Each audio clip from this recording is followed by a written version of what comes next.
Buenos días, mi nombre es César Arturo de la Torre y a continuación procederé a resolver ejercicios de corriente continua y corriente alterna monofásica.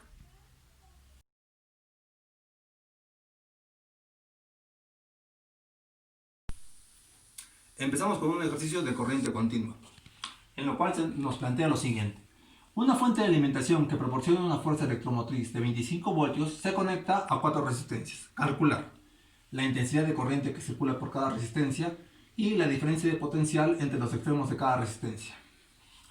Haciendo uso de la ley de Ohm, para este ejercicio en específico sería lo mismo que decir que la intensidad de corriente es igual a la diferencia de potencial sobre la resistencia total. Y la resistencia total la obtendremos de la sumatoria de las 4 resistencias, lo cual nos dará como resultado que la resistencia total es de 12.100 ohmios. Entonces, la intensidad de corriente será 25 voltios entre 12.100 ohmios, nos dará con 2.066 por 10 a la menos 3 amperios. Continuando con lo que nos pide, la diferencia de potencial, haremos un cambio en la fórmula de Ohm y la R pasará multiplicando, lo cual nos dará que la diferencia de potencial es igual a la intensidad por resistencia.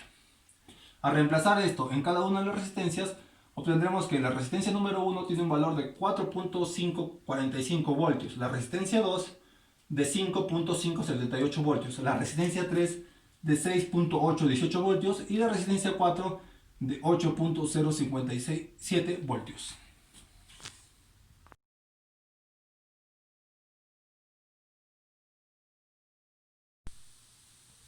Continuamos con el ejercicio de corriente alterna monofásica, para lo cual se nos plantea el siguiente circuito, el cual tiene generadores, resistencias, inductancias y capacitancias. Y nos pide calcular las corrientes de rama del circuito por método de mallas, calcular la tensión entre los nudos A y B y calcular la potencia compleja generada por el generador E5.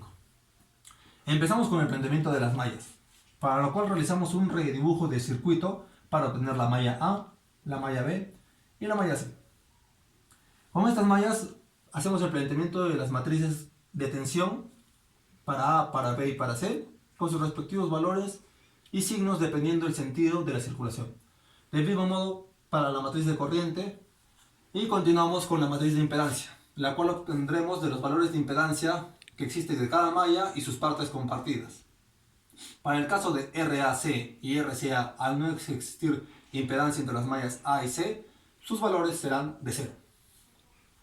Una vez obtenida la matriz de impedancia, procederemos con el cálculo de corriente de mallas, donde realizaremos la división de la matriz de impedancia entre la matriz de impedancia, realizando un cambio respectivo para la malla A, la malla B y la malla C por la matriz de tensión, donde corresponde.